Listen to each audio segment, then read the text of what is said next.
surprise dans cette conférence de presse qu'il a donnée peu de temps après l'annonce du raid sur Caracas. Eh bien, il a parlé du Groenland en expliquant qu'il fallait que le Groenland revienne aux États-Unis, que c'était un impératif de sécurité nationale.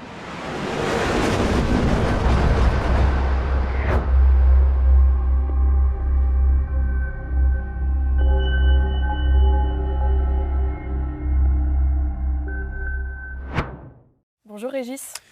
Bonjour Joséphine. Avant de commencer, vous avez une annonce à faire ? Oui, une annonce, c'est-à-dire la sortie en kiosque, toujours un événement chez Omerta, du dernier magazine Omerta, anti-mondialiste, les patriotes à la reconquête de l'Europe. Alors c'est toute une enquête que nous avons menée dans divers pays européens, la Pologne, la Roumanie, l'Angleterre, l'Italie.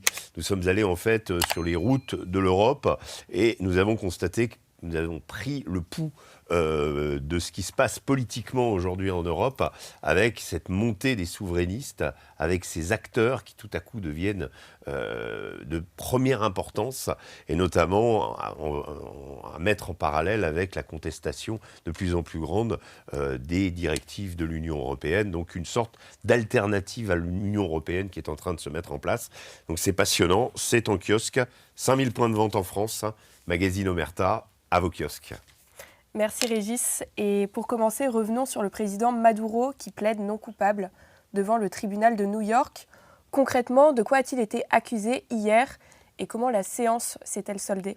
Alors, district sud de New York, tribunal dans lequel effectivement Maduro a pris d'ailleurs un avocat. Il a un avocat célèbre qui était le même avocat que Julian Assange. Donc il est très bien, on va dire, il découvre un petit peu la palette de recours que lui propose depuis son arrestation la justice américaine.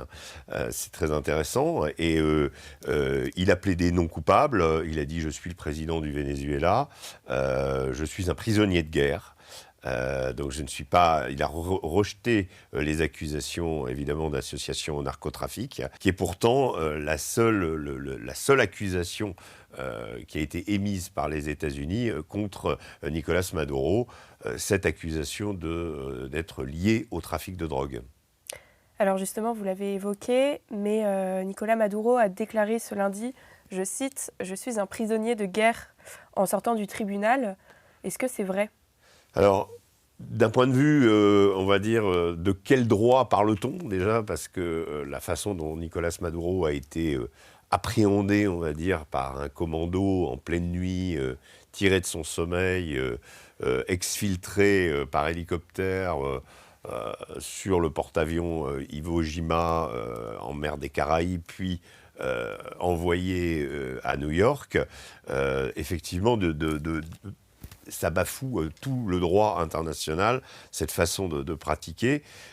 Il est accusé, comme il est accusé de trafic de drogue, les États-Unis utilisent, et c'est très intéressant dans pratiquement toutes les photos, on ne le voit jamais, par exemple, avec le commando Delta, qui est celui qui a mené l'opération, on le voit avec des agents de la DEA. La DEA, c'est le Drug Enforcement Administration, ce sont eux qui luttent contre le narcotrafic depuis l'époque de Pablo Escobar, depuis l'époque, dans les années 80, début des années 80, où la production de cocaïne, en particulier en Colombie, est devenue tentaculaire et que le trafic de drogue a commencé à poser un problème aux États-Unis jusqu'à la création de ce département pour lutter contre le trafic de drogue. Donc les images sont extrêmement choisies. Ce sont toujours des agents de la DEA qui sont avec Nicolás Maduro. Il est accusé de trafic de drogue. Lui nie ce trafic de drogue. Et là, ce qui est très intéressant, c'est que le juge lui dit avez-vous lu l'acte d'accusation ? Son avocat dit non, nous venons simplement de récupérer le document. Et Maduro dit je vais le lire, je vais lire l'acte d'accusation, mais il récuse a priori ces accusations d'être liées au trafic de drogue, voire, comme ça avait été évoqué en particulier par Marco Rubio, à la tête du cartel de Los Soles. Si vous voulez, les deux cartels principaux au Venezuela sont ce cartel de Los Soles qui serait finalement composé d'éléments dans l'administration de Maduro, dans l'armée en particulier, avec, selon certaines sources, Maduro à sa tête. Ça, c'est ce qui a été mis en avant. Ces liens aussi avec un autre cartel qui s'appelle le Tren de Aragua, qui est un cartel de production de cocaïne et d'exportation de cocaïne à destination des États-Unis. Là encore, sérieux doute. Tren de Aragua, il y a eu un rapport du renseignement américain en avril dernier qui démontait les accusations de collusion entre l'État vénézuélien et ce cartel précisément. Donc le renseignement américain ne croit pas à la thèse d'une association entre Tren de Aragua et le gouvernement Maduro. Donc là, ça montre que ces accusations d'être liées au narcotrafic vont être débattues. Ça va être le cœur du procès.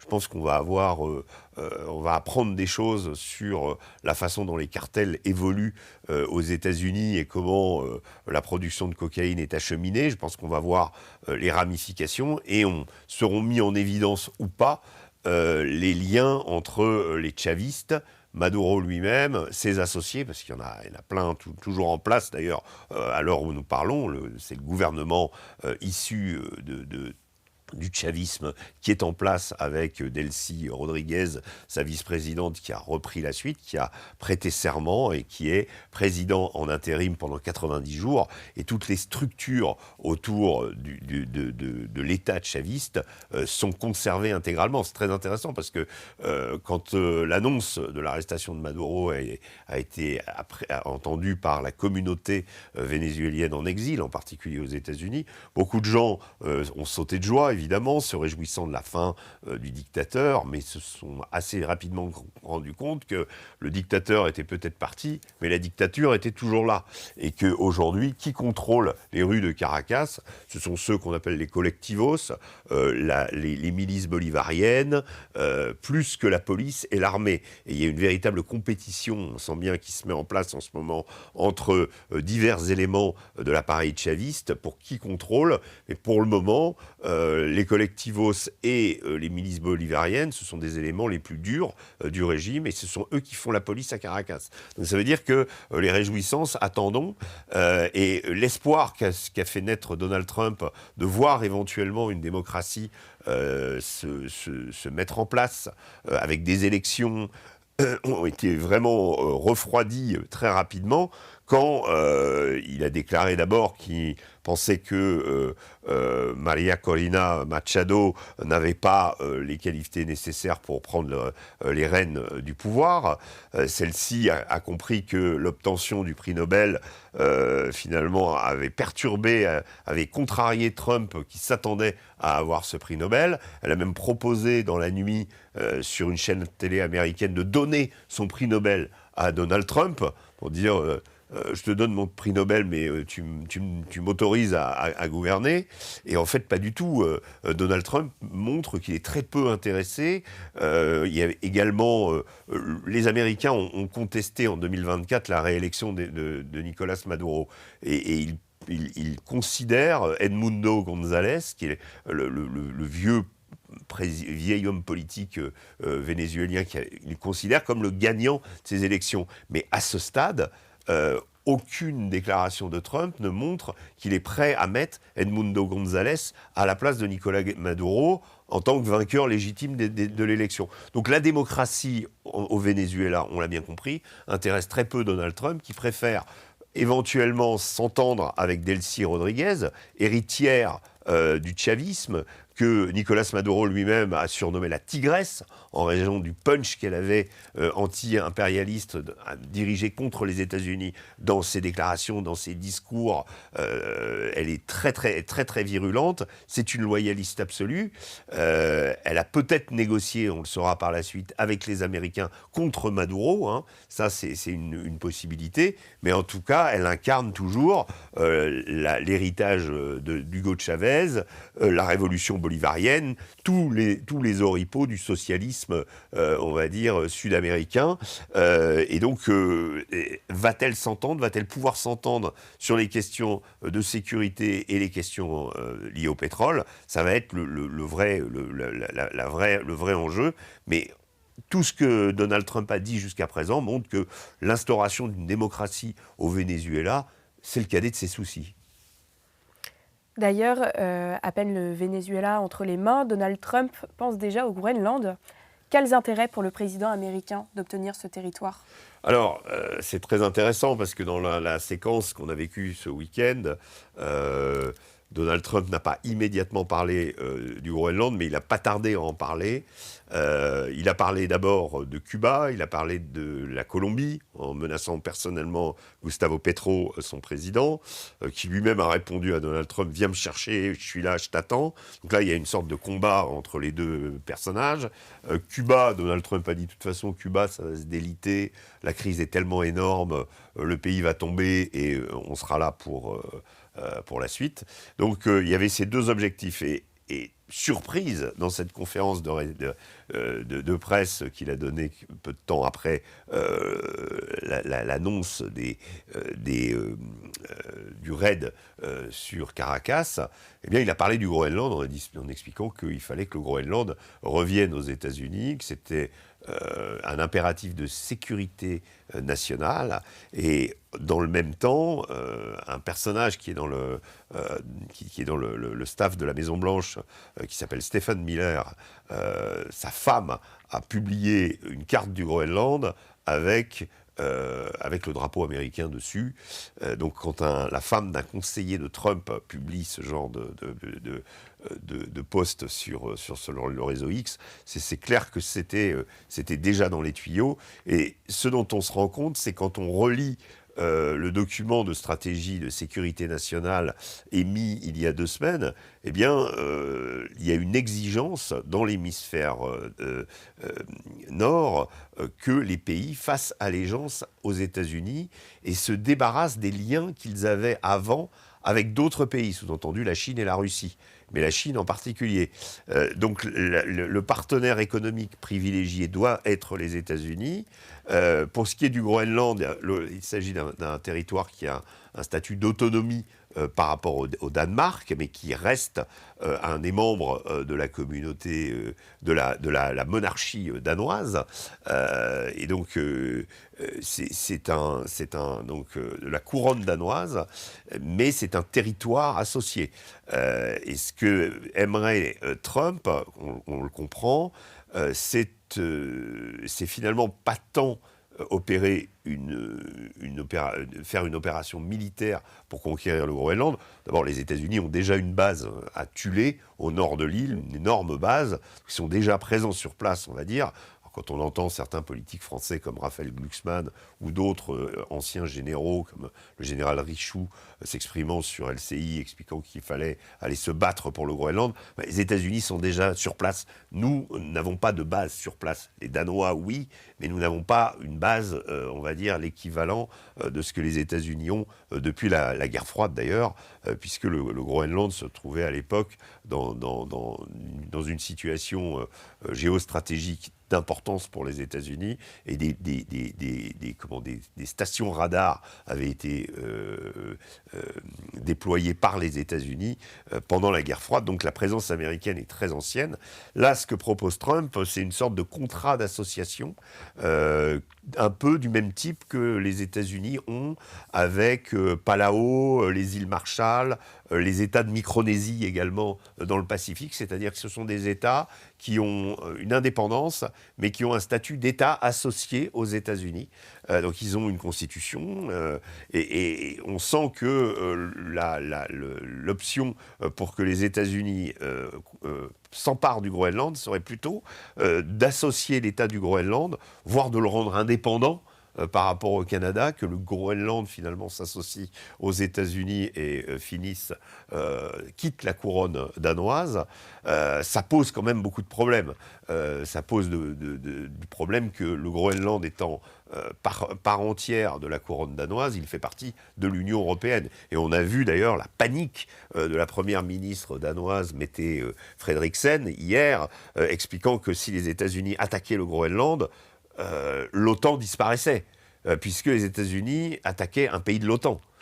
Qui est le Danemark. Donc effectivement, elle n'a pas tort, effectivement ça pose un énorme problème, mais ça pose surtout le problème que ça met l'Europe face à ses responsabilités et face aux contradictions internes de l'Union européenne, c'est-à-dire de ne pas avoir développé des capacités de défense propres, de s'être appuyé sur l'OTAN et sur les États-Unis pour sa propre sécurité depuis des décennies, et que cet état de confort dans lequel nous sous-traitions, on dira, notre sécurité, en particulier les Allemands, nous place aujourd'hui dans une position d'extrême faiblesse dans le retour de la réelle politique mondiale, de la politique des blocs, d'un monde multipolaire dans lequel l'Europe a du mal à trouver sa place, a du mal à trouver sa pertinence. Et je trouve personnellement que cette affaire du Groenland, si Trump va jusqu'au bout et annexe d'une façon ou d'une autre, soit en achetant le Groenland, puisque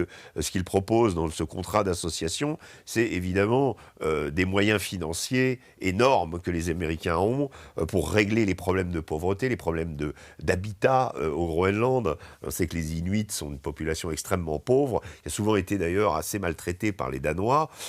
Et donc les États-Unis jouent aussi sur cette fibre indépendantiste des Groenlandais, qui ne verraient pas tous d'un mauvais œil le fait de voir leur niveau de vie rehaussé grâce à l'intervention de l'oncle Sam. En contrepartie, finalement, on va dire les Groenlandais garderaient l'administration de leur territoire, garderaient les finances, l'économie, et les États-Unis, et sous-traiteraient aux États-Unis en échange la sécurité et tout le volet régalien. Voilà. Donc c'est très intéressant parce que je trouve que plus que le Venezuela, mais le Venezuela a, on va dire, amorcé un changement de braquet chez Donald Trump, une affirmation concrète de ce qu'on appelle une nouvelle doctrine Monroe, que certains ont surnommé la doctrine Donroe, Donald, voilà, donc associant Donald à Monroe, donc deux présidents américains, puisque Monroe était le troisième président américain. Et donc on a fait la doctrine Donroe, qui aujourd'hui implique on va dire une souveraineté, une prévalence des Américains sur l'hémisphère nord, au détriment de tout le reste. Voilà. Mais les acteurs extérieurs aux États-Unis avaient une importance considérable. Comment ces derniers vont-ils réagir face à ces visées impérialistes de Donald Trump ? Alors, ce qu'on sait, c'est que pour reprendre la simple question du Venezuela, c'est que 80% du pétrole qui était sanctionné, qui était sous sanction, du Venezuela était exporté vers la Chine. Donc ça correspond, ces 80%, ça correspond à 5% de la consommation de pétrole en Chine. Donc c'est quand même un gros morceau. Et le fait que l'ambition américaine aujourd'hui, c'est vraiment de mettre la main sur l'industrie pétrolière vénézuélienne, d'y injecter d'ailleurs pas mal de capitaux pour la remettre aux normes. C'est une industrie qui a été florissante dans les années 70, mais après la nationalisation en 76 et surtout après l'expulsion de en 2007 par Hugo Chavez, l'expulsion de toutes les entreprises privées liées au pétrole, eh bien le pétrole pour le Venezuela est devenu une rente sous contrôle des militaires et du gouvernement chaviste qui finalement s'est distribué les bénéfices de ce pétrole, parfois évidemment au détriment de sa population. C'est comme ça que ça a fonctionné. D'ailleurs, une structure militaire de militaires qui contrôlent les hydrocarbures, on peut trouver une comparaison avec l'Algérie, ce qui se passe en Algérie avec les généraux qui contrôlent justement cette industrie.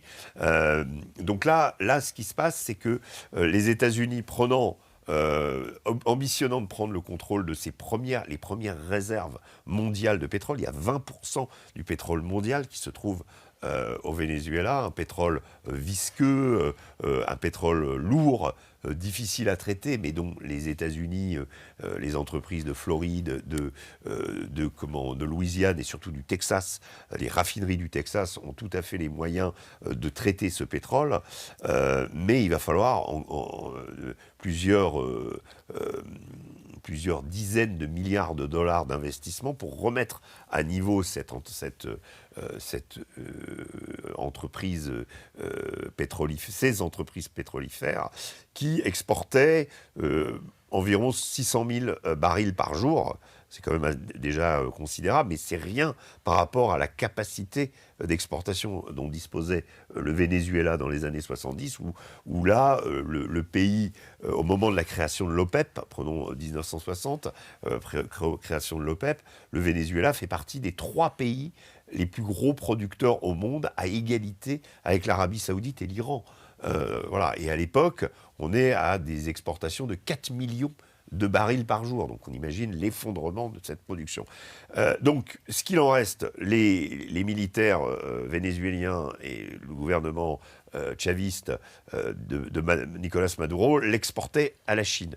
Évidemment que la Chine voit ça comme une perte d'influence. Il y a également la question des terres rares, terres qui n'ont jamais été exploitées, dans ce qu'on appelle le bassin de l'Orénoque. L'Orénoque, c'est le plus grand fleuve d'Amérique du Sud. C'est pas l'Amazone, le plus grand fleuve, c'est l'Orénoque et le Rio Negro. Mais l'Orénoque part de Colombie, traverse le Venezuela, et son bassin est extrêmement riche en terres rares notamment. Et donc là, évidemment, dans le futur de la compétition qui est en train de se mettre en place, notamment sur l'intelligence artificielle, ces terres rares sont fondamentales. Au Venezuela, elles ne sont pas exploitées. C'est intéressant. On verra comment les États-Unis, si ils arrivent à tisser des accords et que tout se passe bien, ce qui n'est absolument pas garanti. Mais en tout état de cause, là, c'est encore une perte pour la Chine. Alors, la Chine a protesté, en parlant d'une violation du droit international, caractérisée par les États-Unis. Les Russes également, formellement, ont protesté, mais Poutine a dit que qu'il considérait que c'était on va dire, qu'il comprenait que la démarche de Donald Trump, il n'a pas voulu on va dire, se mettre en porte-à-faux direct avec Trump. Il y a condamnation sur le principe de l'action, mais il n'y a pas sur la recherche des intérêts américains, il y a une sorte de compréhension des Russes. Ce qui est intéressant, c'est que les Russes, pendant toute cette crise, leur allié Maduro, ils ne l'ont pas vraiment soutenu. C'est un peu comme Bachar el-Assad au moment de sa chute. Un peu comme s'il y avait une forme de deal tacite qui s'était opéré entre Russes, Américains et Chinois, qui est que chacun dans sa sphère, chacun est maître chez lui, et on va dire respecte l'adversaire, ou en tout cas joue avec lui avec des règles qui sont en train d'être mises en place. Nous, l'Europe, on est totalement écarté de tout ça. On est même, aux yeux de Trump, plus dans une sphère qui serait la sphère d'influence naturelle des Russes. Voilà. Et donc Trump, lui, considère, par contre, est arc-bouté sur le Groenland et sur l'Amérique du Sud, où il va falloir que tous les États fassent allégeance. C'est un petit peu la donne aujourd'hui. Et la Chine, elle, ce serait toute la zone Indo-Pacifique, en fait. Donc, le monde selon Trump correspond pour partie au monde selon Poutine ou au monde selon Xi Jinping. Et on sent bien que même s'il y a condamnation, et même si le fait que les Américains considèrent aujourd'hui l'Amérique du Sud comme leur terrain de jeu et que le Groenland fait partie de leurs ambitions, eh bien les autres pays, en tout cas les pays puissants, acquiescent de façon tacite à cette réorganisation de l'ordre international, du droit international, appelons-le nouveau genre, de la doctrine Donroe, appelons-la, si on aime ce terme, utilisons-le, pourquoi pas. Mais en tout cas, on sent bien que voilà, derrière cette opération, c'est pas simplement quelque chose comme l'assassinat de Ben Laden ou d'Abou Bakr al-Baghdadi, la chute d'un leader djihadiste dans le cadre de la guerre contre le terrorisme.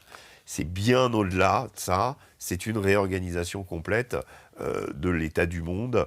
Et Trump, évidemment, est au premier plan, est l'acteur principal de cette réorganisation très velléitaire de l'ordre mondial, en fait. Merci Régis.